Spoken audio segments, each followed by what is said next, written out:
Ақпарат құралдарының өкілдері қайырлы күн. Қостанай облысының өңірлік коммуникациялар қызметі алаңындағы кезекті брифинг. Бүгін өтетін брифингтің тақырыбы жылыту маусымы кезеңінің өтуі туралы. Спикерімізбен таныс болыңыздар. Тоқышев Өміржан Бауыржанұлы, Қостанай облысының төтенше жағдайлар департаменті бастығының орынбасары. Уважаемые представители СМИ, добрый день. Мы приветствуем вас в региональной службе коммуникации Костанайской области. Сегодня у нас очередной брифинг на тему о периоде проведения отопительного сезона. Спикерами выступают Токушев Умиржан Бауыржанович, заместитель начальника ТЧС Костанайской области. Ақпарат қаламызға қош келдіңіз. Умиржан Бауыржанұлы, сөз кезегі өзіңізде. Рахмет.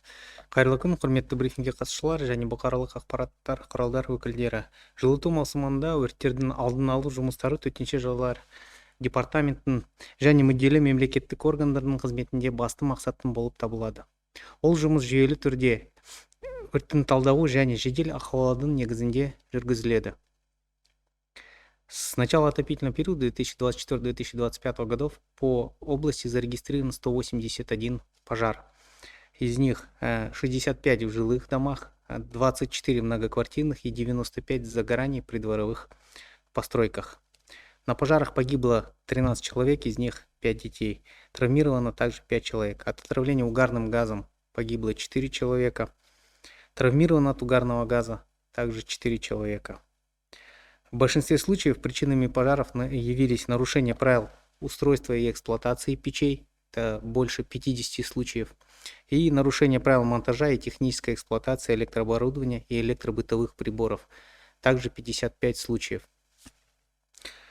Это говорит о необходимости более пристального внимания со стороны жителей именно на обеспечение пожарной безопасности этих систем, то есть своевременной очистки дымоходов, наблюдения им, мониторинга состояния электрических сетей и соблюдения правил безопасной эксплуатации электроприборов. В рамках первого этапа месячника пожарной безопасности был обеспечен 100% обход домов социально уязвимых слоев населения, в ходе которых выдано 548 рекомендаций к устранению нарушений требований пожарной безопасности. Здесь у нас такая же ситуация. В основном все эти нарушения касались нарушения правил пожарной безопасности при эксплуатации печей, а также электрических сетей и электроприборов. Порядка 200 нарушений по тем и тем категориям. Акиматами актуализированы и переутверждены списки социально уязвимых слоев населения. По результатам на сегодняшний день взято на учет 6121 семья данной категории граждан. Из них 2400 это многодетные семьи, 1114 малообеспеченных семей, 1168 пенсионеров, 1284 маломобильных групп населения и 248 детей-сирот. В целях предупреждения пожаров и минимизации их последствий департаментом проводится широкий спектр профилактических мероприятий в области пожарной безопасности. В том числе проводятся социальные акции, это чистый дымоход, рука помощи за безопасность вместе, образцовый дом, пожарная безопасность начинается с тебя. В основном все они направлены на обеспечение пожарной безопасности и обучение населения требованиям пожарной безопасности в быту. В рамках проводимой работы неправительственных организаций и местных исполнительных органов организована работа по очистке дымоходов, ремонту отопительных печей в домах социально уязвимых слоев населения, а также замене ветхой электропроводки. Всего проведено таких мероприятий 576 дымоходов очищено, 84 проведено ремонт печей, в 89 домах проведена замена электропроводки.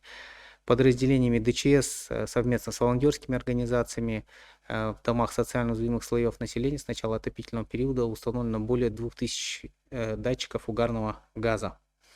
Наибольшее количество датчиков установлено у нас по городу Костанай, Ауликольском, Житикаринском, Жангельдинском и Узункольском районах. Наименьшее количество датчиков установлено в Федоровском, Карабалыкском и Медыкаринском районах.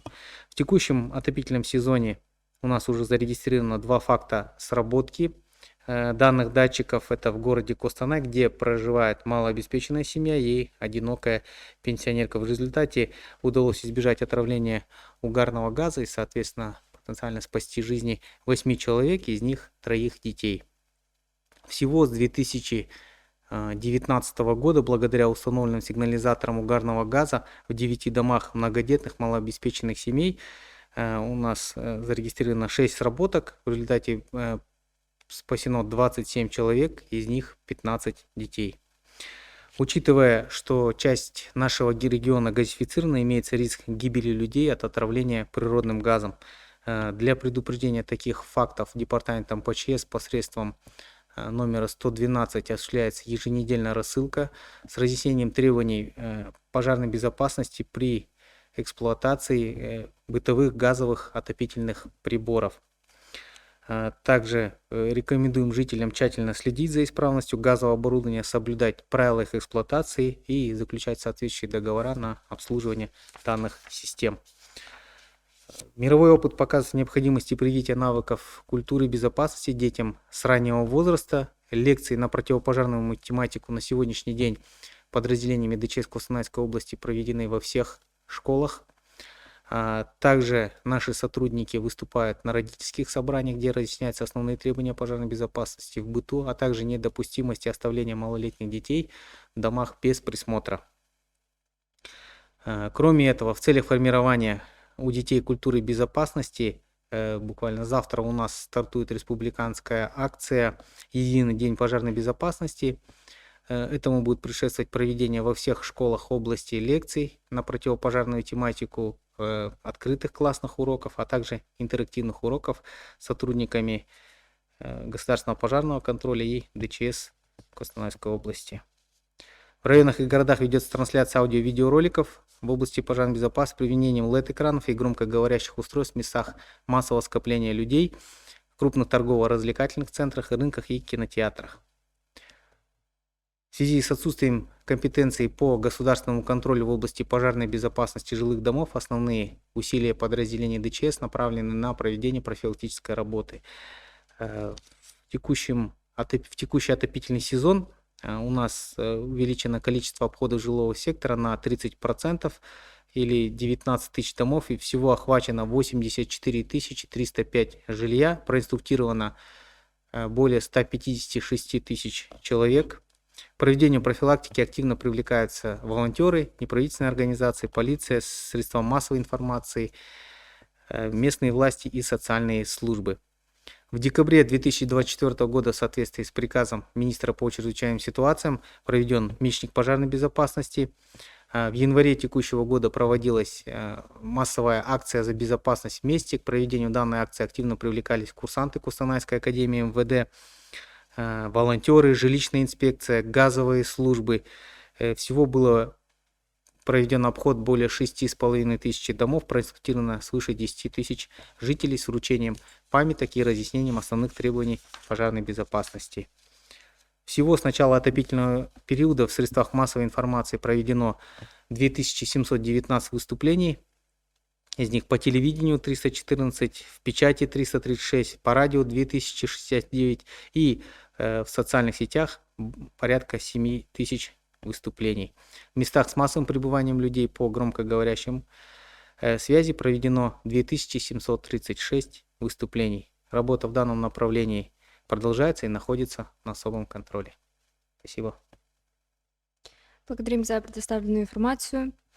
Құрметті қатысушылар, мы переходим ко второй части нашего брифинга. Просим журналистов, также принимаем вопросы через комментарии. Первый вопрос. Какие работы проводятся в рамках отопительного сезона?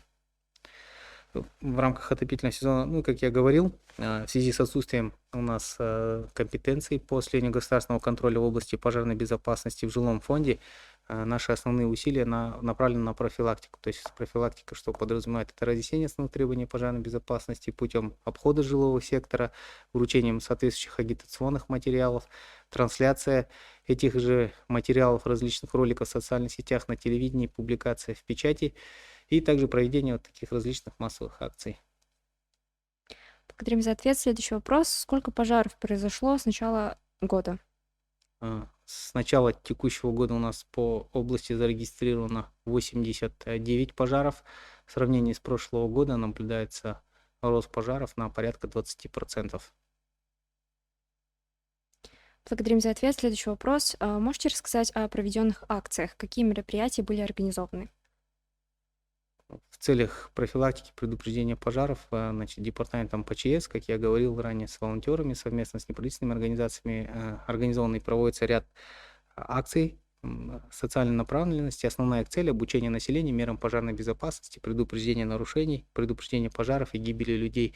Значит, проводились различные акции, как вот я говорил, рука помощи, за безопасность вместе, образцовый дом. Это касалось именно многоквартирных жилых домов, то есть там у нас основное внимание уделялось на помещения общего пользования, это подъезды, холлы, подвалы, чердаки, по которым мы которые осматривались комиссионно и выносились рекомендации по устранению нарушений требований пожарной безопасности. По итогам данной акции у нас были выбраны, в регионах выбирались лучшие дома. В текущем году их было у нас порядка 10, по 2 дома в каждом регионе, где расположены многоквартирные жилые дома.